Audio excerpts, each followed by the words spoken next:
Ah, vous êtes là. Tenez, venez, installez-vous. Bonjour à vous et bienvenue dans cette vidéo de présentation, dans cette sélection de Noël des jeux de plateau qu'on a préférés cette année. Les jeux de plateau, c'est pas forcément des jeux dans lesquels il y a un plateau. C'est des jeux avec des boîtes un peu plus grosses, des fois un peu plus compliquées, mais pas forcément. Si jamais vous avez un peu plus de budget pour vos cadeaux ou que vous voulez des jeux un peu plus compliqués ou qui prennent un peu plus de place sur la table, vous êtes au bon endroit.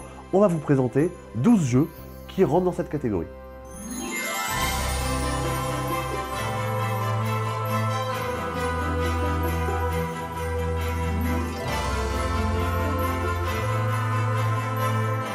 Dans votre vie de joueur ou de joueuse, vous avez peut-être joué à des jeux comme King Domino, Carcassonne, ce genre de jeu assez simple d'accès et qui va vous permettre de convertir des gens au monde du jeu. Le fait de se dire « Ah ouais, en fait, jouer à des jeux de société, j'aime bien ça ».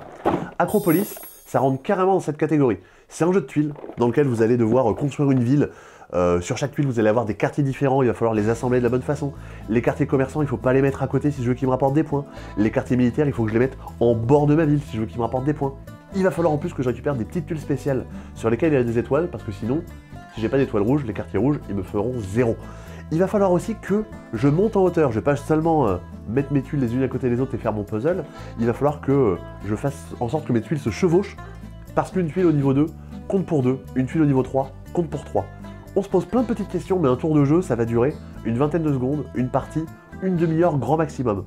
C'est un jeu qui m'a beaucoup plus tanné, qui ne révolutionnera pas le style. C'est un jeu de tuiles comme il y en a eu beaucoup d'autres. Mais il est facile d'accès et plus intéressant stratégiquement que pas mal des classiques du genre. Donc si vous aimez ce genre de jeu ou si vous voulez convertir au monde du jeu certains de vos proches, vous pouvez leur offrir Acropolis, ils en reviendront sûrement très convaincus. Mille Fiori, évidemment qu'il allait être dans ce top, parce qu'en jeu de plateau, c'est vraiment le top. Mille Fiori, du coup, c'est un jeu de plateau où vous allez jouer avec des cartes qui vont vous permettre de placer des petits losanges sur différentes zones. Il y a beaucoup d'interactions parce que le plateau est commun. Il y a des sensations de jeu à cocher dans ce jeu-là, mais vu que le plateau est commun, il y a quand même beaucoup d'interactions. Vous allez piquer les bonus aux autres, vous allez essayer d'être le plus rapide pour remplir cette zone-là. Il y a beaucoup de coups d'éclat, vous allez pouvoir embêter les autres. C'est vraiment de l'interaction. Une satisfaction quand vous pouvez faire vos petits combos et que vous allez jouer, rejouer encore. On vous le recommande plutôt 2 fois qu'une. Carnegie, un très beau jeu de gestion. Vous allez avoir votre entreprise et vous allez vouloir la développer. Vous allez le faire avec de l'immobilier, du transport, de l'industrie. Vous allez recruter des ouvriers, les placer, faire des actions. Et chaque coup sera important parce que vous pourrez aller embêter les autres. Tirez votre épingle du jeu. Et surtout, n'oubliez pas les petites donations parce que être philanthrope, ça vous permettra de gagner plein de points de victoire. Une bonne découverte et surtout, attention, ça va quand même un peu fumer du cerveau. Et voici venir Ultimate Railroad. Ultimate Railroad, c'est la version ultime de Russian Railroads, un jeu cultissime. C'est très simple, c'est un jeu de poste d'ouvrier qui est pas sexy du tout dans son thème. On va avoir des conducteurs, on va avoir des lignes de chemin de fer, on va améliorer nos rails, construire des industries. Mais alors, qu'est-ce que c'est fluide, qu'est-ce que c'est agréable à jouer? C'est expliqué très rapidement, les tours s'enchaînent. Le gros truc, c'est que ça fait une sorte de tréfuté en poste d'ouvrier. C'est-à-dire qu'on va préparer le terrain pour à un moment donné faire une action qui va en déclencher une autre, qui va nous apporter un bonus, qui va nous réapporter un bonus. C'est hyper satisfaisant. Et ensuite, la version Ultimate, pourquoi elle est Ultimate? Parce qu'elle contient plein d'extensions qui déjà changent beaucoup le jeu, des modules en plus qui vont vous permettre d'ajouter de la rejouabilité. C'est une grosse boîte, c'est pas un gros jeu, c'est pas une énorme partie, etc. C'est des parties d'environ 1h30, mais par contre, qu'est-ce que c'est bien! Une tasse de thé, votre meilleur chapeau, et c'est parti. Vous allez aider les amis de Sherlock à résoudre des enquêtes. Tu vas avoir différents scénarios et tu vas pouvoir incarner des petits animaux. Ces petits animaux, ils ont chacun leur personnalité. Il y en a, ils sont plus observateurs. Il y en a, ils sont un peu plus forts. Mais attention, faut pas utiliser n'importe quel personnage sur n'importe quelle carte. On va pouvoir peut-être prendre des blessures ou perdre du temps. Le but, c'est de résoudre en un certain nombre de coups l'énigme proposée. Ça marche très bien parce que c'est très familial, mais aussi c'est très bien écrit. On va pouvoir se réunir et aller un petit peu plus dans de la déduction qui sera plus poussée. C'est très progressif, c'est un très bon jeu d'enquête pour commencer en famille. Et maintenant, à vous d'incarner ces petits animaux qui vont vous faire découvrir tout un tas de choses. Si vous cherchez un jeu d'aventure pour jouer avec vos amis, entièrement coopératif, on vous conseille Gloomhaven, les mâchoires du lion. Alors c'est pas Gloomhaven, l'immense boîte, c'est la version, hop, compactée. Compactée pourquoi? Parce que déjà au niveau de la mise en place, ça sera plus simple. Au lieu de se jouer sur des tuiles avec des tonnes de choses, etc., on ouvre un livre et vous avez directement le plateau installé. Vous allez incarner un personnage parmi 4. Il va y avoir le soigneur, le tank, le gros cogneur. Et vous allez vous aventurer au fil d'une trentaine de scénarios dans des donjons. Le jeu va vous dire, tuez tous les monstres qui sont présents, allez récupérer cet objet, parlez à cette personne et allez la sauver. Quand vous réussissez une aventure, vous gagnez des points d'expérience qui vous permettent d'améliorer votre personnage avec des nouvelles cartes, des nouveaux effets, des nouveaux soins, des nouveaux sorts. Vous allez aussi gagner des pièces d'or qui vont vous permettre de vous équiper. Chez le marchand, il y a des boucliers, il y a des potions magiques, il y a des lances, des grosses épées. Alors équipez-vous de votre boîte de jeu et partez vivre des aventures épiques.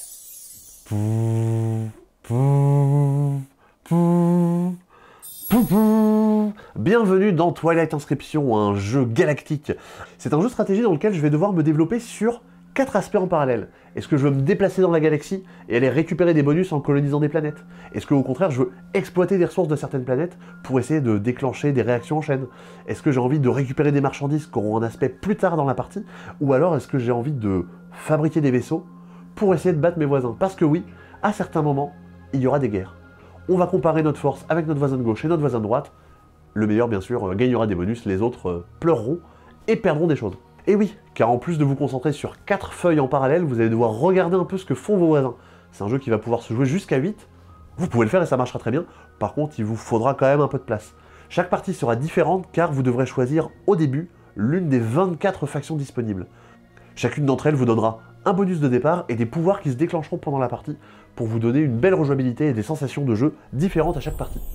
Les tours ambulantes, c'est vraiment mon coup de cœur de cette fin d'année. C'est pas un jeu qui va vous faire prendre des tonnes de choix stratégiques, etc. C'est un jeu amusant. Et vous allez être jusqu'à 6 autour de la table et vous allez vous marrer. Le principe du jeu, on a des sorciers. Et il y a un donjon quelque part sur le plateau. Le but, c'est d'amener tous vos sorciers dans le donjon. Sauf que le principe, c'est de jouer des cartes et de faire avancer les sorciers, ou de faire avancer des tours, voire des morceaux de tours que vous allez faire aussi avancer sur le plateau, avec peut-être vos sorciers dessus. Peut-être vous allez aussi enfermer des sorciers adverses dessous. Ils vont devoir se rappeler où ils sont pour les libérer et pour pouvoir les faire avancer jusqu'au donjon. Il ne faut pas forcément être le plus rapide, il faut surtout savoir s'adapter à la situation qui va changer du tout au tout, de tour en tour.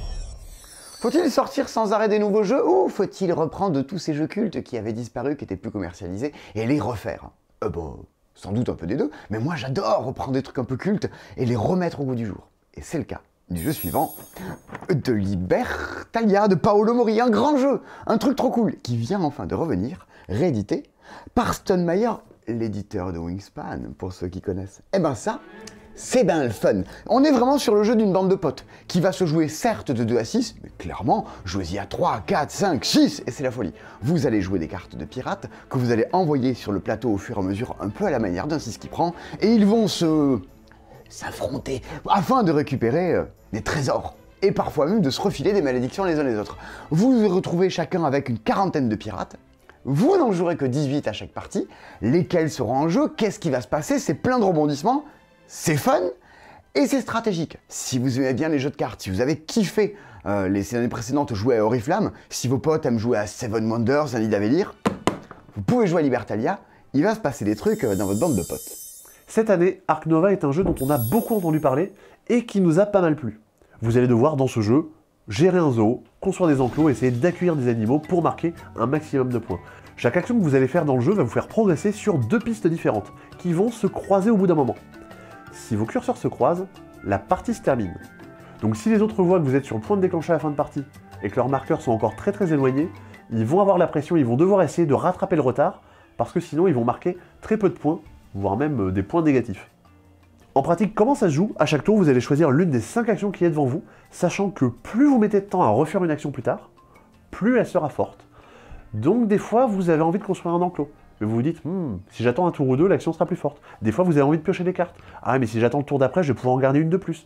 Car voilà, chaque carte que vous allez vouloir poser devant vous va vous demander de vérifier des conditions, et tout ça mélangé fait que vous n'allez jamais avoir exactement le truc qu'il vous faut. Vous pouvez jouer sur 8 plateaux différents et vous avez 250 cartes dans le jeu et il y aura bientôt une extension. Autant dire que vous allez pouvoir en faire énormément de parties avant de vous en lasser. Parmi les sorties de cette année, voilà un peu tout ce qu'on a trouvé pertinent de vous présenter. On espère qu'il y en a certains qui vous ont plu. Il y en a sûrement déjà quelques-uns que vous connaissez. Et on espère qu'ils arriveront sous votre sapin. Si vous voulez qu'ils arrivent bien préparés, bien emballés sous votre sapin, vous pouvez soit venir chez nous, au Passe-Temps, 30 rue des Lois à Toulouse, ou alors nous les commander sur notre site internet. Vous avez tous les liens qui vont bien en description de cette vidéo. Je vous souhaite un joyeux Noël, un peu en avance, une bonne année, et surtout, à l'année prochaine.